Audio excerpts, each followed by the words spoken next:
Okay, we're live. Hello everybody and welcome to our Hangout on Air for the Society for One Place Studies. This month we're welcoming Kim, who is going to tell us a little bit about early records for our One Place. Kim's done an awful lot of research on medieval records for her own One Place study, and she's going to share with us some of the things that we could do as well. So over to you, Kim. Okay, let me try and get on screen share here.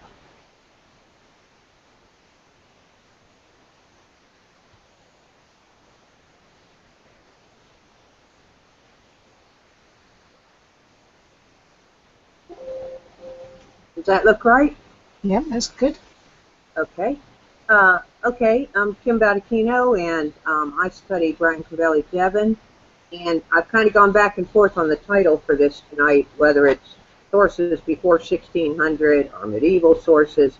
I think that there's a debate over, or differences of opinion over when the medieval period ends. So anyway, we're just going to look at early records.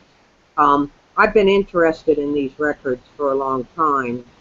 They're not the easiest ones to get at, but my family left Bratton Clovelly in the mid-1500s, so if I want to find out anything about them, I kind of have to go back to some of the earliest records in this place. So I don't know when your place is, when we're first around, but Bratton Clovelly appears in Domesday, and I've tried to go back and find out as much as I can about it through all time. So I'm just tonight going to take us through kind of the different kind of sources that I've found helpful, and then hopefully you guys can share what you found helpful. Just wanted to start by saying that I think that the study in the early periods is a bit different than when you start to get more name lists in the 1700s. Before that time, I think for the most part, unless you're studying a royal family or a manor lord or something like that, it's not the same kind of research, and you're going to have to, I think around the subject and maybe come at it from a little broader perspective and learn more about the community overall. And you might run into particular names, but not necessarily. So I think it's really important to think about what it is that you want to find out about these early periods. It might be your whole place, which is what I do. Many places consist of multiple manors, so you might only want to focus on a particular manor. You might want to focus on just kind of your most notable families in that period, a particular set of surnames. Or you might want to say, hey, I want to find out, what was going on in my place during the War of Roses or some particular event in history. And I think that you really could do a lot of searches, and the records you'd be interested in and the reading you'd be interested in would be a lot different depending on what it is that you decide to focus on. So let's say I'm kind of going after anything I can find on my plate, but do some up front and figure out if you do want to focus on something. Whatever you decide, what I found is that I can get some of these records, but a lot of times they really feel like a strange language, even when you've got them in English and translated and everything. It's a different time and place, and I've had to do quite a bit of general reading on the medieval and even the Anglo-Saxon period to get a feel for the feudal practices, and it really has helped me a lot to make more sense of what I do in the records. If you're not going to find a lot of records, you're going to get as much out of them as you possibly can. So I would recommend doing some searches, doing some background reading that's applicable to whatever your particular focus is for that time frame. The other thing I'd recommend is do a quick look into the Discovery Catalog at National Archives and do the advanced search and look for sources for your place, or if you're looking, focusing on notable families or something like that, before 1600. And that'll give you, I think, a good beginning idea of kinds of stuff that might be out there. You might see records, you might see some deeds, might see some, you might see some Manor documents, you might see some military records or muster rolls and the like.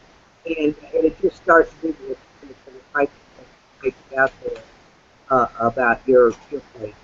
And the other thing that I found helpful is it's particularly helpful if you look at, if you study in the town or look at the town kind of near your place, or look at the county level. British history online kind of gives a really good background in a lot of cases to really early periods of history. I was lucky enough, although there's only one volume of the Victoria County History for Devon, and it's supposed to be 5 volumes, but so far there's only one. But it happens that that county history, that first volume covers some of that the early medieval period. So you might check out Victoria County History. Kim? Yes. Kim, can I just interrupt a minute? You keep fading and coming back and fading again. I don't know whether you can do anything. Oh, okay. Okay. Not sure what I can do. But I don't know whether Janet sees the same or whether it's just my end. No, you are a bit fadey, Kim. I don't know what's causing it, but okay. Well, if I need to repeat something, let me know, okay? Okay.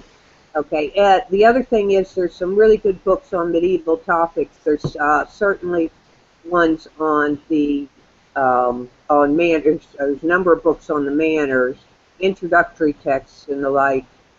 There's also things on, like, I've got a good one on village life in the 1300s. So just take a look on your favorite online bookstore or the like, and you can find some books like that. But I think that they'll all be helpful to your research. Okay? Now, let's start.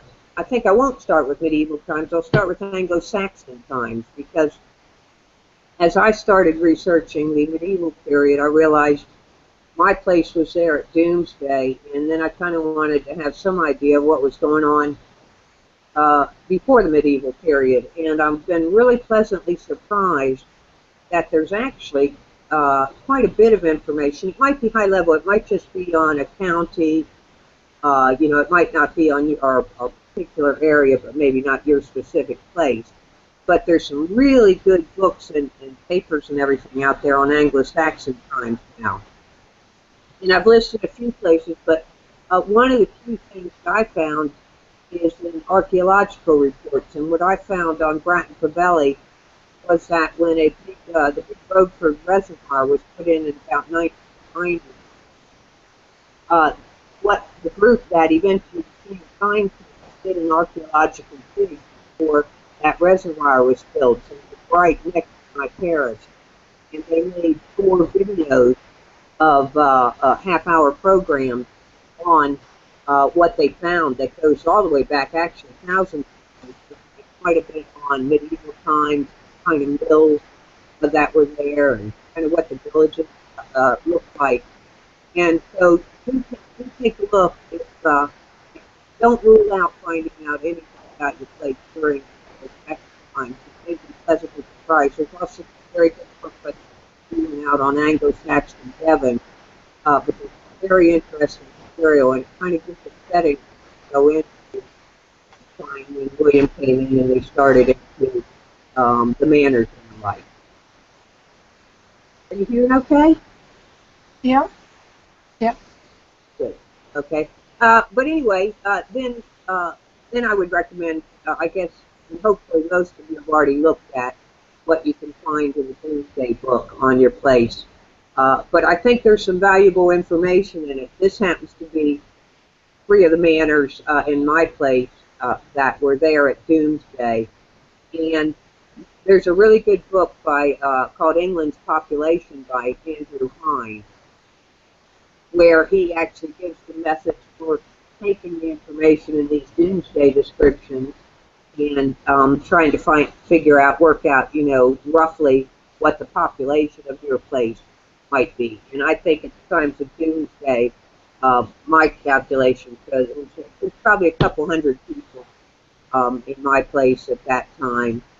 And that kind of grew up to about 400 and then got hit by the plague. But anyway, do take a look at this. This also can tell you were there mills there, was there woodland, you know, kind of some of the basic things going on there. But I think it is a good place to start. The other thing that I think is an interesting place to start is with the Parish Church. And obviously, some of these churches have been completely rebuilt, but there's an awful lot of parish churches out there that date from medieval times. And the one at Bratton Clovelly has a number of physical features in it. It's got medieval wall paintings. I don't think its benches are medieval. Your church may have things like that. It's got a Norman font. It's got a inscription stone that's an early Christian stone. It starts to give you an idea. And in fact, I think that it's pretty clear that that church, there was a church on that site well before medieval time. And the thought is that it was pretty early. But there's other things that you might find right within the parish church.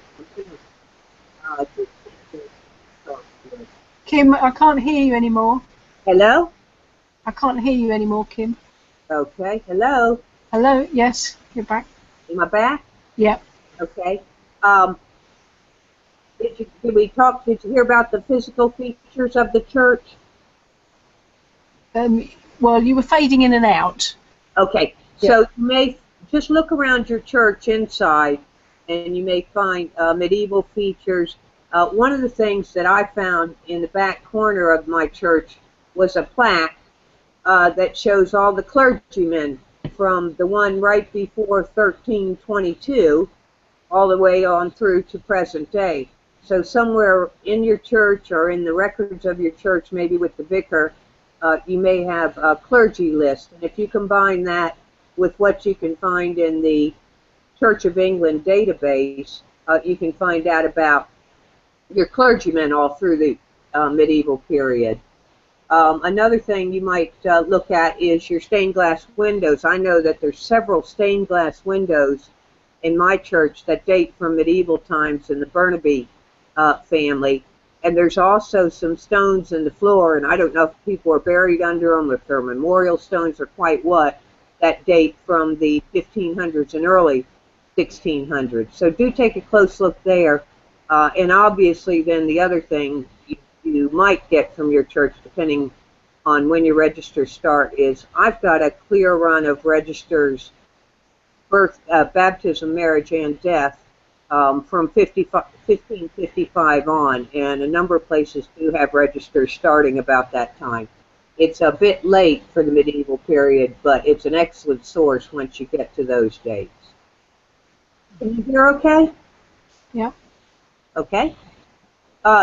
Another source, obviously, and probably my favorite, is the Manor Documents. And I want to talk about a couple different aspects of it. You might think about the lords and ladies of the manor, because these people tended to be quite notable, from notable families, large landholders, and so you're likely to be able to find out some very good information on them. My favorite is the court rolls, and I'll show you a little bit more there. But there's lots of other kinds of manors documents, customals that show you the customs of the manor, and I'll just give you a brief view of that. Surveys would be wonderful. Mine happen to be a little later than medieval period, but do look in your local record offices, especially for any surveys of the manor and things that might have maps or pictures of the lands. And then there's also a number of documents that may be available as accounts that kind of show the daily operations of the manor.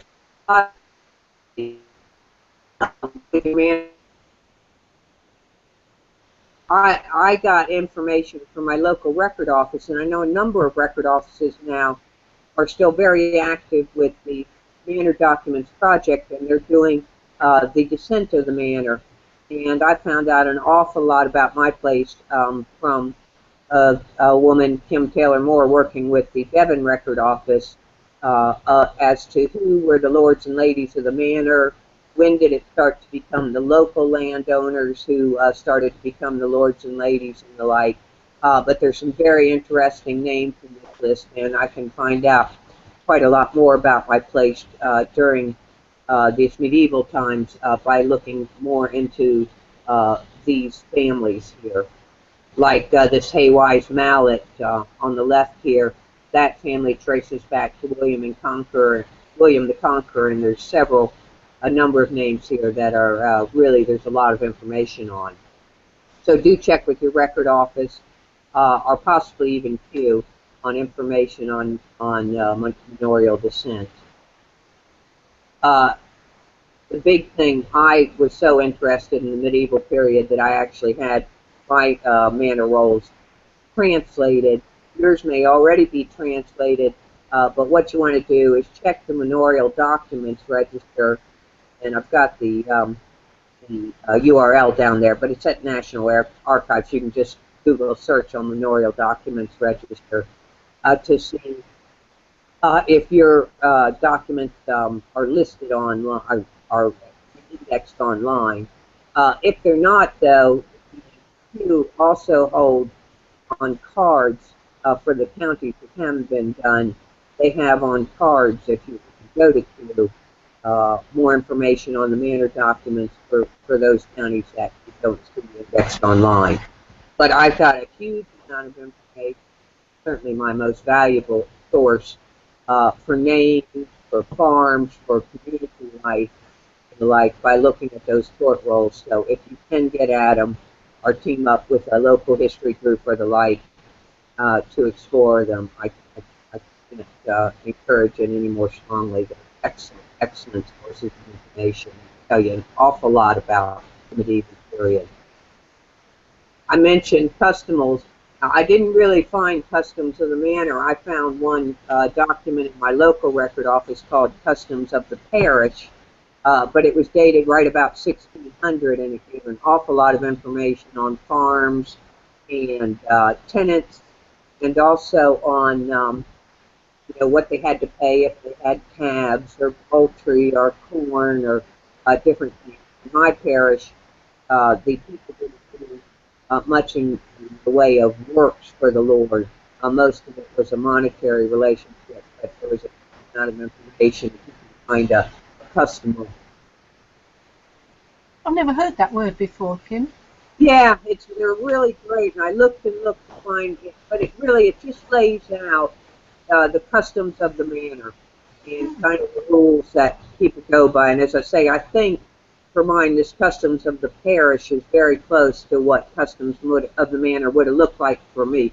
But in some of the other places, you're going to find in these documents, you'll find more on, oh, this one has to go, do plowing for the Lord, so many weeks a year, different things like that. So I think they will certainly vary by manor, but very, very interesting. Okay. Yep. Another great source from the medieval period that I've had a lot of luck with is property records. And here's an example of a deed. I found a box of deeds from the 1500s and early 1600s in the record office, and a lot of them are about deeds that had to do with the transfer of Bratton Manor, and at that time it was actually dividing up between multiple people. Now, some of the deeds may be in English. There may still be some Latin, and I admit that I occasionally get help from a Latin translator that I know, but I got a set of about 10 deeds of that period translated very inexpensively.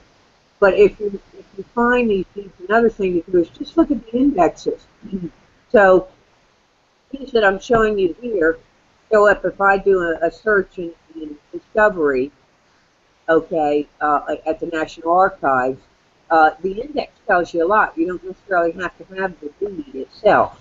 And the other place that you can get indexes of this stuff is at the Medieval Genealogy site, which is medievalgenealogy.org.uk, and it's got a search on who to find. Again, that will tell you a lot of names and properties without having to really go get the actual deed. but I think they're very they're quite enlightening source. I still don't know why my they sold off their land or a lot of their land in the mid 1400s, but it does fascinate me. Another great source is tax records, and you can get these very early at Devon Record Office. There are a set of books that have the day subsidy starting in 1332. They've got some in the 1500s, and you probably have a set of books in your record office kind of like that. And you have a lot of names and plus relative values. The other place you can go for this kind of stuff is the E179 database, National Archives. You can just Google search on E179 database. And you have to go a little bit to figure out how to find the ones that have, you need to look for ones that have individual assessments. But you can order those through documents online. And I've done a couple orders of them. And even if you order a whole 100 rather than just a particular place, so far they've only charged me about £3 to send those over. And they are, they're not the easiest thing to read. They may not have a lot of names, but certainly, especially for the 50s, there's quite a lot of tax subsidies for individual assessments in the E179 database. The other one, kind of similar to property records, they just index. There's a lot of court records from medieval period. This one is another one that I just through the search and discovery. I can get names and sometimes they refer to where they live. But this one you have a wife and the like. I actually we went up to one day and took out a couple of these court cases to take a look at them, and I would not recommend doing that. There were these massive, incredibly heavy boxes that had what felt like hundreds of pages of parchment for each case, and we gave up and said, I think we just stick with the indexes, but there's a lot of information in the indexes themselves.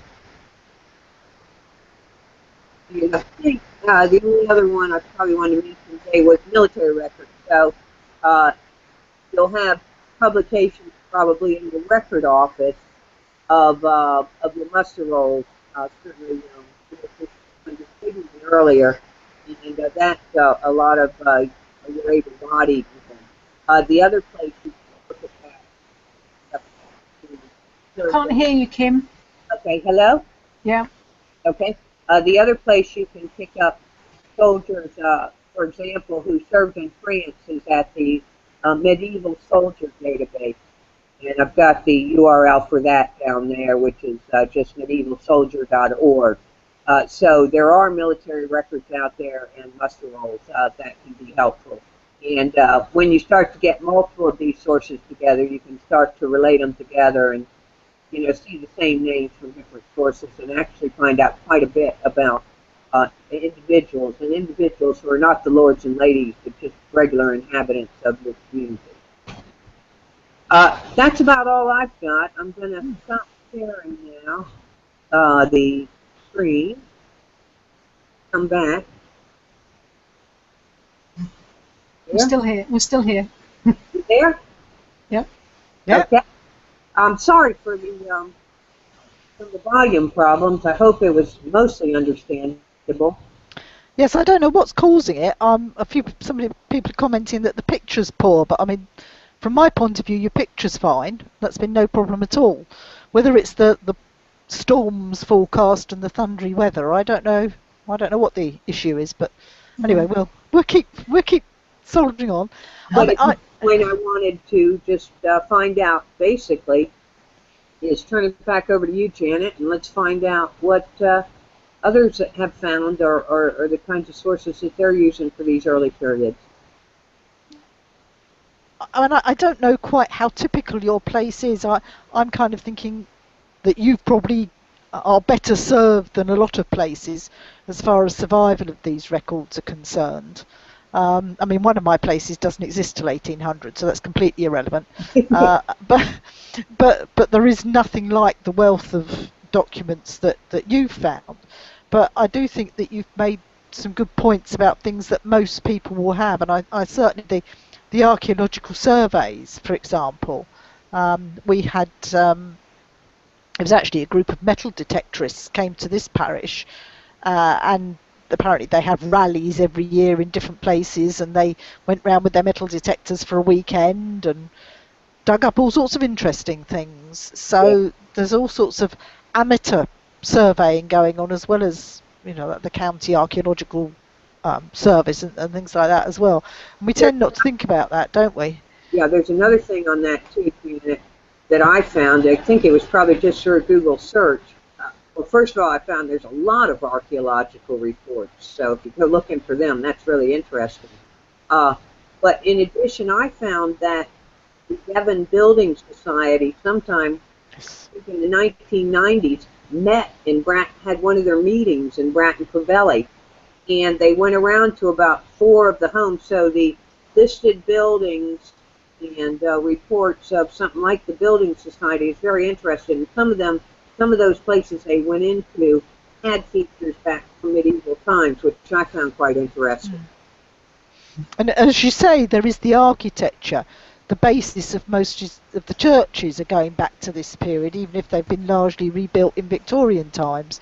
And there's Iron Age hill forts, which basically might just look like a random lump in the ground, but that's still there, and it's the early history of your parish. And I think we've got to get away from this idea of thinking that to be relevant it's got to be stuff full of names. I mean, I think that's obviously an advantage, but there's other from the early period that we tend to ignore because we can't add it to a family tree or anything like that, and I think that's a shame.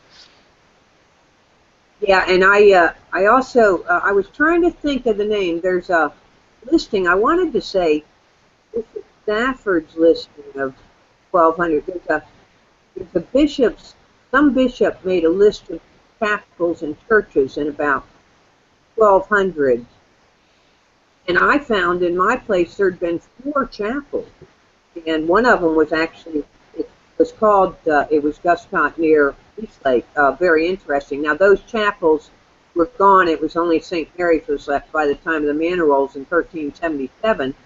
But it's fascinating to me. When I was doing tithe maps, 1800s, I found a field on Eastlake Farm in the 1845 tithe map called Guscott, and it just got my imagination going. But I'm with you. That's what I was trying to say when you think about broadly how to approach the medieval period. If you're going after just trying to put together your census listing, it's probably going to be quite disappointing. If you're going after trying to figure out and understand what was life like then, what was my place like then, there's a lot of information that you may be able to find. Yeah, I think you're right, and I think it's something that we don't start with that because we all start with the 19th century stuff, and at some point we've got to think about what went on before that, even if it was just a forest or no dwellings and not inhabited in any way. Something was still. Oh look, Susie's providing us with something here, I think. Well, there is a chap who I think he started with Suffolk, and he started walking around every single church in Suffolk and documenting it, not from a religious point of view, but from an architectural point of view. And then he finished Suffolk and he moved on to Norfolk and started doing Norfolk. And his name's Simon, and originally his website was just called Simon's Churches, and now it's got bigger and bigger and bigger. But the bits that he describes on the architecture is really, really interesting. Oh, I can see that, Susie, because I actually have a one-name study on a family that I think someday we will be able to find that it started out in Norfolk. And right. I'm very interested in a chapel or a place called Ling Eastall that I understand had a chapel or nunnery or something back up to about 1185 or 1200. So now you've got my curiosity. I'm going to. Well, that one the link that I've sent is the Suffolk Church site. But if you go to there, then there should be another link to take you to the Norfolk ones. Oh, that's very good, yeah. Yes, I think once you've got some kind of monastic holding or ownership or chapelry or something like that in the place, that Yes. adds quite well. I think I seem to remember I put something about chantries in a previous issue of Destinations, and that's something else that kind of leads back to this period too. So I think that there is stuff out there. It's just that we've got to get out of our heads that it's all going to be easy and there's going to be lots of it, and that we're going to be able to read it when we get it. Yes. But Yes. as you pointed out, Kim, you can get so much just from the indexes. Yep. And then there are record societies which have handily, if you're lucky, already transcribed and printed some of these documents for you. So you're not necessarily having to struggle with the original documents all the time. There is stuff out there that is in print, even if it's only an extract. And there's also a lot of work going on the Manor Documents. Like they just did about 2 years ago, I think they did Somerset. And this past year they've been working on Devon.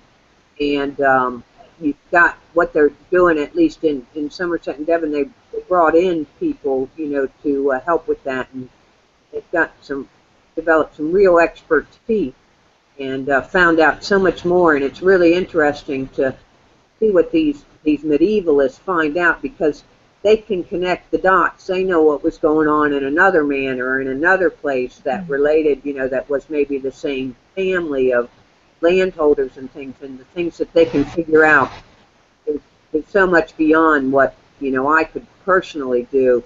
But there's a lot of work going on those Manor Documents.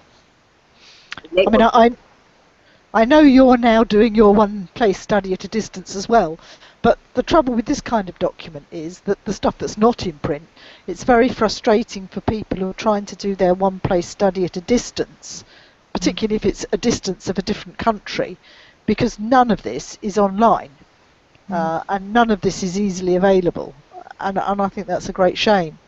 Well, it's not, but for example, and I'm not, I know that, we did a lot out of pocket. We spent a lot of money getting the Manor Rolls translated, but it was clearly, we found it, this was before Devon was in the Manor Documents Register, but we found it in the Discovery Catalog. It was being held at the Devon Record Office. We found 10, and then the very first thing we did was we paid Devon Record Office to digitize all those rolls. And what that did for me, I was trying to get it translated, so I wanted it in digital form so I could find a translator anywhere and be able to get the documents to them. But things can be gotten online through digitization. It doesn't change the fact that they're on parchment. It doesn't change the fact of the old handwriting, nor the Latin necessarily. But I think especially if you work with a group, there may be ways. And I've always thought, there's still quite a few of those old families out in these places too.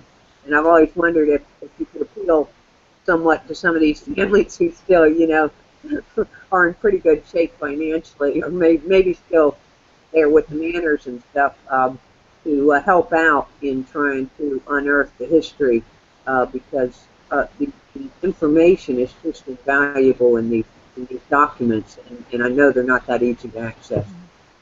Yes, so I mean you can crowdfund your making accessible your ancient documents or something like that. Another group of records.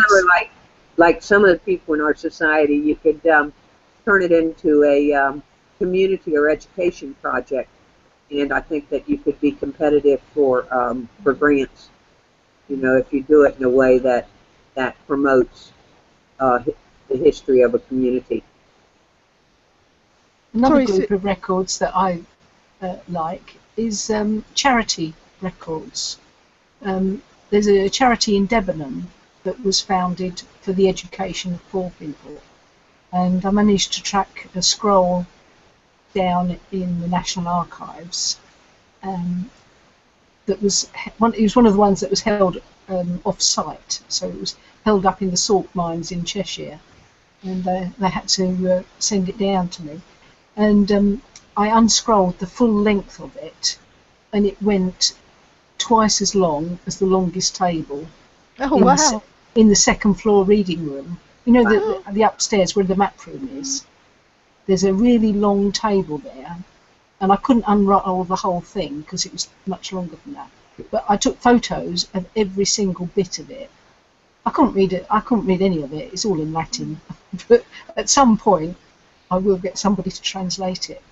But that was sort of about that period. It was really old. I stand no chance whatsoever of reading it at the moment. No, that's the trouble, isn't it? When you've got the combination of the handwriting and the Latin, I think a number of us can cope with one or the other, but the combination of the two, and it was filthy, absolutely filthy. Yes, well, of course, there's a bit of a hazard as well. You need to not go in your best clothes. No. But what I found was, like when I found that packet of deeds from the 1500s on my place, and I was very interested because what was happening with the manor at that time was a bit confusing to me because it was splitting up basically, and a lot of the manors I think started to kind of come apart a bit in that time frame. But I just like you, Susie, for those deeds, I just took photos. Now those deeds were actually flat, but I took photos, and I did. Some of them were English. I could actually make them out, some of them out partly, but I sent them on to my translator, and those deeds weren't long, and so very inexpensively, he was able to do a translation for me on the. And it was really easy to do. I just had the photos, and because he knows Latin and stuff and that handwriting, you know, that was no problem for him whatsoever. Right. One day. I mean, I've also got some very early probate material, which of course is often available online, and that can be useful. Picked up a will the other week that I thought was going to be useful, and in English as well. So. What year was that, Janet? Oh, no, I mean towards the end of the period, you're sort of late 1500s, very early 1600s.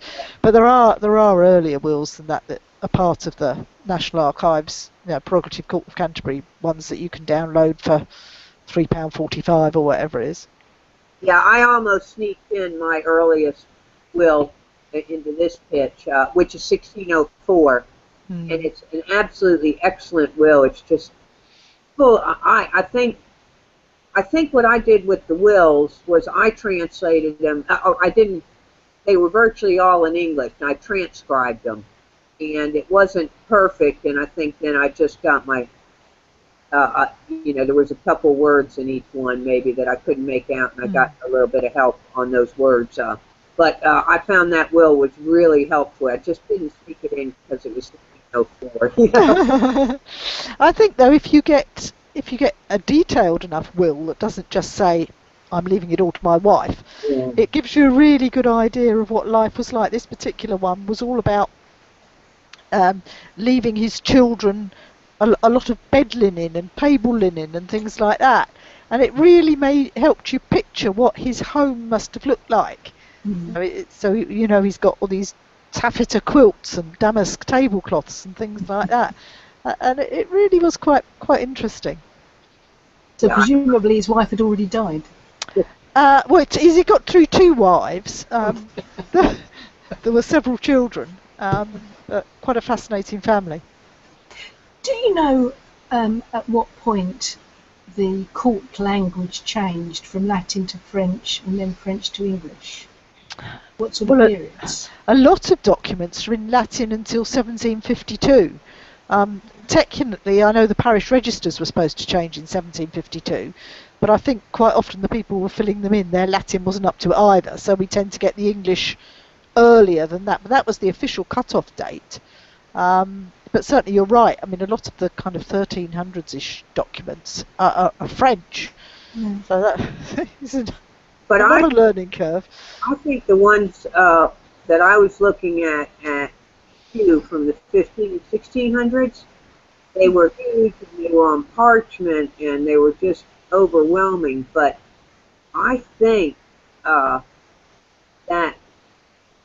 all are, at least most of the pages were in English.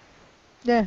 Okay, but it was the sort of thing where they were on big parchment rolls, and it wasn't the sort of thing you could photograph. The sort of thing where if you had time to sit a few, you probably could have sat down and read them and transcribed them. It was such a, boy, they documented everything. These boxes felt like they weighed about 50 pounds and something. I don't know, for a court case. It just went on and on. But I do think they were, my recollection is that they were in English. Good. Well, that's helpful. And it is difficult when you've got those huge, wide documents. You start at one end and you get to the other end, and then you've got to work out what line you were on back. It's like watching tennis, isn't it? You're sort of like this all the time. If you're not online, it's really hard. Yes. Yes. So other sources, Trying to think what you haven't mentioned. You were very comprehensive there with your bits and pieces. University stuff. There's obviously you'll get some mentions of the Oxfords and Cambridges. I've got Eastlake in Oxford in the, I don't know, 1584 or something. So those are online. Sometimes those folks can show up as clergymen later, and you can connect them with the Anglican clergy database. And I found that quite interesting with the list of clergy. Have you got lists of clergy in your places? Yes, I have. Yeah, there's some gaps, and I'm not 100% convinced of the accuracy of some of it, but yes, there is like similar to the board that you showed, with the known vicars or rectors or whatever since time immemorial, really. But I think I've got mine going back to about 13 something. Yes. That's what mine has. I think the first date on it is 1322, but there was one name before that date, somewhere around that time. I just couldn't believe it. In fact, I'd probably been in the church 2 or 3 times before I even noticed that plaque. It was in a very dark corner at the back of the church, and I didn't even notice that the plaque was there. And then we got to looking at it, and I couldn't believe. I think the plaque itself had been donated by the lady of the manor in the latter 1800s. So the plaque was in quite excellent shape. But I assume they had the records of the church available to be able to form that list. Well, this area was owned by Torre Abbey, and there's some cartularies and sort of rent rolls and things for the early years that relate to this area. But sometimes it's difficult to distinguish what relates to a specific modern parish and what relates to a broader area. So that's a little bit of a problem with those. But have you found, Janet, with those places, I always would have liked, I wanted to find an abbey or a monastery or something somewhere near my place, because in things like British history online, it seems like they have a lot more information on the history of those places than other places, I guess, because just of good church records and the like. Yeah, I mean, this is it. It's, again, you're back to luck of the draw as to what sort of place you're studying and what survived and what hasn't, isn't it? That's the problem. But I would recommend both the Search of the National Archives Discovery, because there'll be a lot of types of records that maybe you haven't thought of. And also just, I know if you've got a really common name for your place, it can be hard, but if you can do a Google search, and like I can just put in, Bratton Clovelly medieval or Devon Anglo-Saxon, and I get some, if you take the time to just kind of scroll through the junk, I get surprises. This is where you lose out if your place has some really strange spelling variations, or if your place is a word that means something else. I'm thinking of poor Alex, whose place is wing. I mean, she's got no chance, has she, to do that? And Debenham's not much Yeah. better, believe me.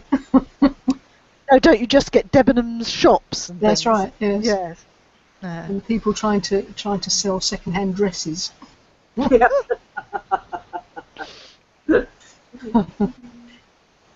Aspel's not too much good either because of Aspel cider. Well, that's the trouble, isn't it? I mean, I think I've said before I had an eBay search for car green, which is all one word, but eBay can't work out that I don't want to see every green toy car that's comes up on eBay. So I look at the top row of the 340 on each email I get, and that's about as far as I get before I lose the will, you know. Yeah.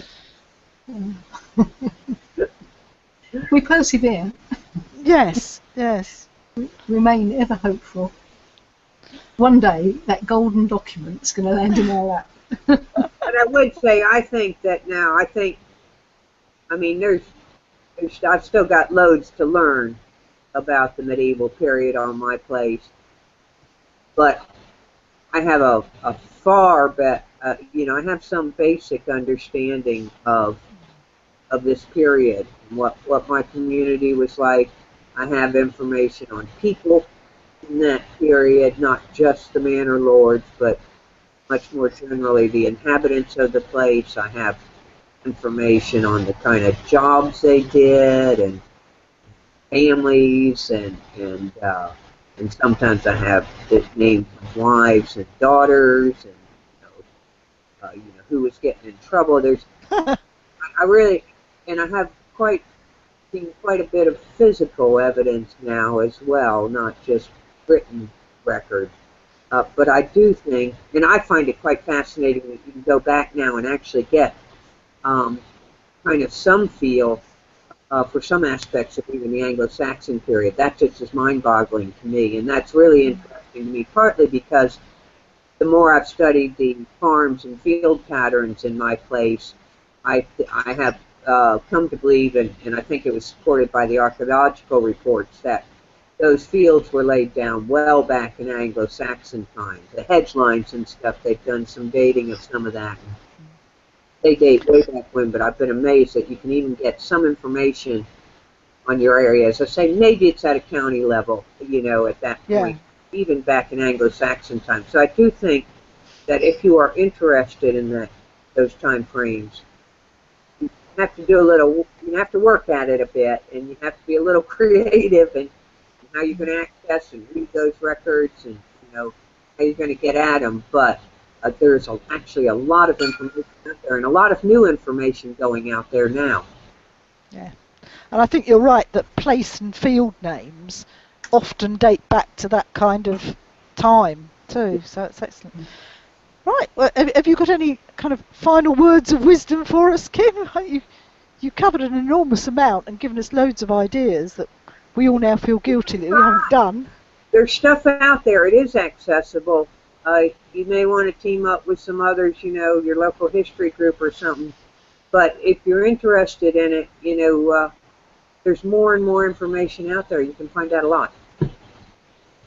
Well, I think we'll come to an end there and say thank you very much, Kim, and we hope that other people who are listening in either now or in the future will feed in some ideas. I've just had a look. Alex has already put something on the Google Plus, typed something in that she was recommending, so hopefully other people will contribute ideas that perhaps we haven't had time to cover. So thank you very much, Kim, and Susie, you can press the magic yellow button. Okay, thank you, Kim. Bye.